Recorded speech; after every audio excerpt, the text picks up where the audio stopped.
Welcome back to Selling on Giants News and Updates. I'm Mr. Will, host of the Selling on Giants podcast. Every week I break down what's actually happening across Amazon, Walmart, Shopify, and the broader e-commerce ecosystem so you do not have to decode forums, vague announcements, or hot takes written by people who do not sell anything. Let's start with January. Because every year the same thing happens. Sellers pull back, budgets tighten, inventory gets conservative, and meanwhile, there is a pile of funded demand sitting in customers' wallets that no one seems eager to claim.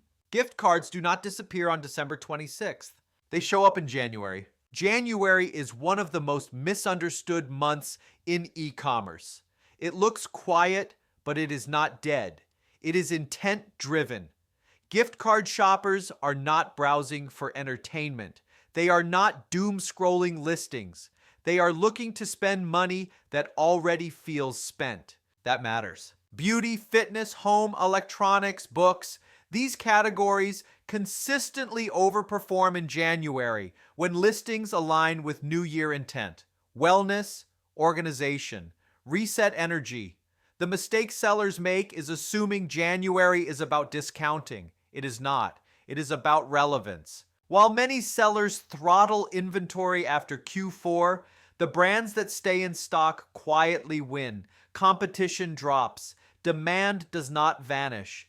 Amazon's demand forecasting tools exist for this exact reason, yet many teams ignore them because December was exhausting. Extend promotions into January, but be intentional. Coupons, best deals, controlled pricing still work well with gift card balances. Shoppers feel like they are spending found money. That psychological shift increases receptiveness without requiring race to the bottom pricing. And if your listings still read like holiday gifting copy, that is a problem.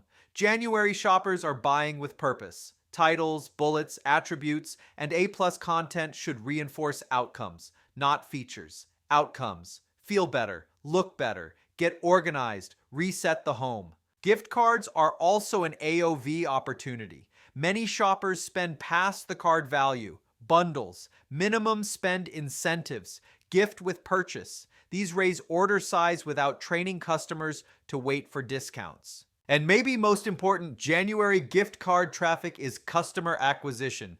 Inserts, reorder nudges, education. This is where repeat customers quietly get created. January is not dead. It is quieter. That distinction matters. Gift cards are already paid for. Your job is to be the best place to spend them. Now, staying visible in January also means staying operationally sharp. Because while demand continues, something else spikes at the same time. Returns. Post-holiday returns do not peak on December 26th and politely fade away. They surge through late December and stay elevated well into mid-January. Sellers who treat January like a fresh slate without accounting for reversals often misread everything. Cash flow tightens before growth initiatives even get off the ground. Refunds pull revenue backward while teams plan January ad spend, inventory orders, or launches.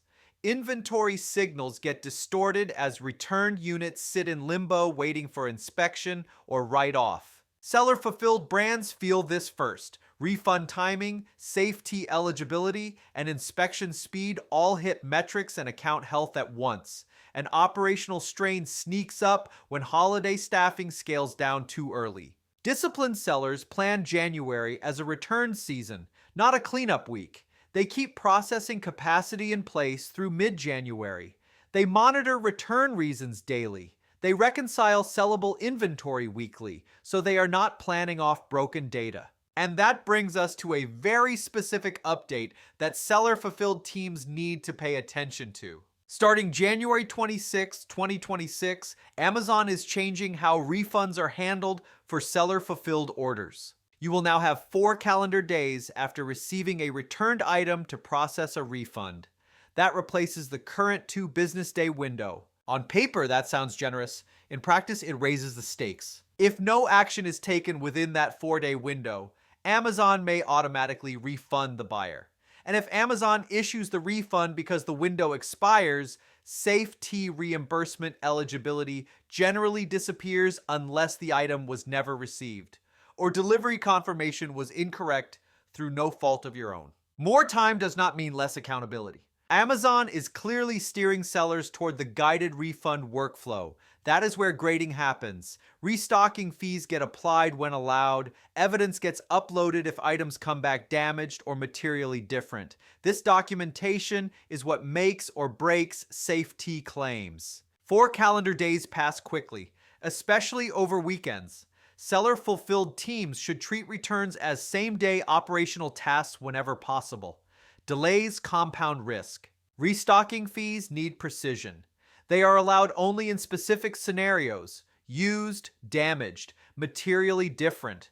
In policy, returns in original condition still require a full refund.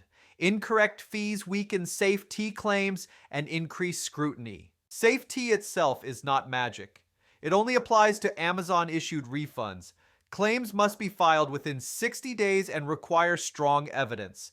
Repeated low-quality claims create risk even if individual cases do not hit metrics. This update favors sellers with clean operations. The breathing room helps thoughtful inspection. The automation penalizes inconsistency. And nowhere does this matter more than when a customer pulls the classic switcheroo. You know the one.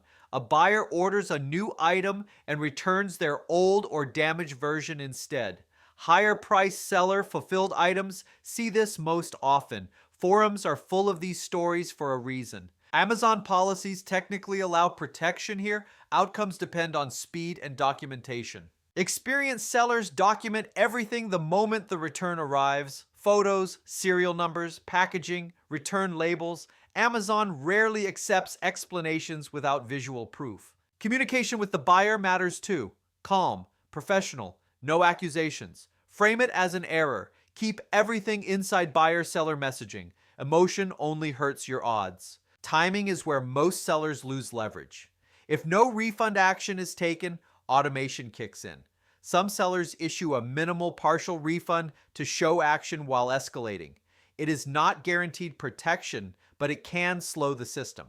Opening a case immediately matters. Attach photos, reference the order, create a paper trail before automation takes over. Safety claims can work, but only when timelines are followed precisely and evidence is airtight. Once an A to Z claim is filed, odds drop sharply. Amazon prioritizes buyer experience even when evidence exists. Many sellers eventually treat switcheroos as a known cost of selling FBM at scale. The goal is not to win every case. It is to avoid compounding damage. Prevention beats recovery. Photograph items before shipment. Use discrete serial tracking when possible. Tighten return workflows to same-day processing. Limit FBM exposure on high-fraud SKUs. Shift vulnerable products to FBA when feasible. Before we move on, quick sidebar. If this all sounds like decision fatigue, it is. And this is where a lot of internal teams break down in January. At Bellavix, we have helped brands sell over $500 million on Amazon. We are a verified ad partner, and what we do all day is turn marketplace complexity into clear operating plans teams can actually execute. Returns, refunds, inventory, ads, attribution. January is where misalignment shows up fast. If you are feeling that strain, that is exactly the type of problem we step into. You can find us at bellavix.com. All right, back to it. Let's talk about something quieter but surprisingly important: back-end keywords.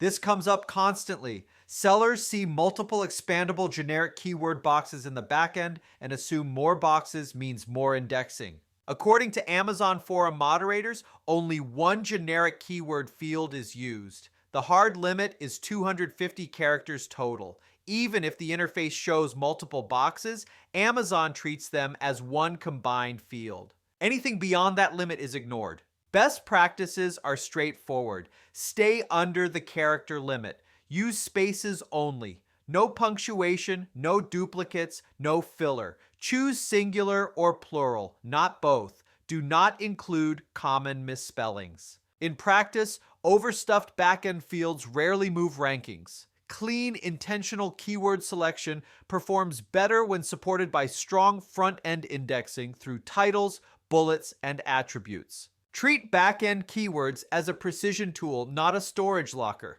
Now, zooming out slightly, there is a broader performance lever many sellers overlook because it does not show up in seller central dashboards. Weather. Humans are wired for it. Weather shifts mindset, mood, attention, memory. When marketing aligns with those shifts, performance improves. This is not seasonal thinking, it is real-time context. Cold, stormy conditions push shoppers toward comfort, convenience, and immediate solutions. That is when bottom funnel keywords often convert more efficiently. Pulling back spend during those windows can be the wrong move. Creative performance shifts too. Comfort-oriented imagery, reassurance-focused copy. Utility-driven benefits often outperform during unpleasant weather.